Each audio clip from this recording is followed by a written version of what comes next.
જય મહાદેવ, જય શ્રી કૃષ્ણ। ભગવાન મહાદેવ અખંડાનંદ છે। શ્રાવણ માસમાં ભગવાન મહાદેવજીને પ્રિય એવું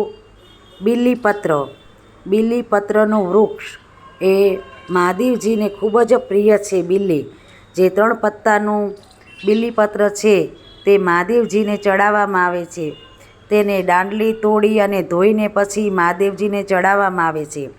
જે કોઈ વ્યક્તિ બીલીના વૃક્ષ વાવે છે તેને 1000 કન્યાનું દાન કર્યાનું પુણ્ય મળે છે। બીલીના વૃક્ષમાં માતા લક્ષ્મીનો વાસ હોય છે। બીલીના વૃક્ષની જે લોકો પૂજા કરે છે તેની દરિદ્રતા દૂર થાય છે।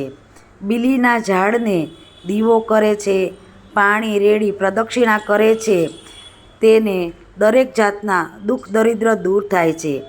જે લોકોને ઘરની આજુબાજુ પણ જો બીલીના ઝાડનો પડછાયો પડતો હોય તો પણ તેની દરિદ્રતા દૂર થાય છે।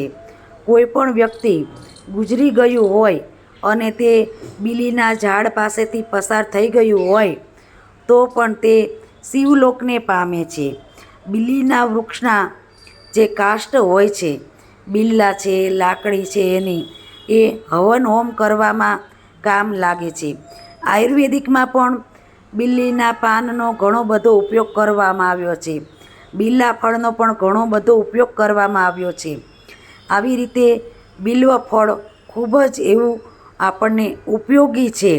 આપણા આયુર્વેદિકમાં પણ બિલ્વ ફળનો ઘણો બધો ઉપયોગ થયો છે અને મહાદેવજીને ચડાવવા માટે આ શ્રાવણ માસમાં ભગવાન મહાદેવજીને બીલીપત્ર ખૂબ જ પ્રિય છે, એટલે બીલીપત્ર ચડાવો। જય મહાદેવ।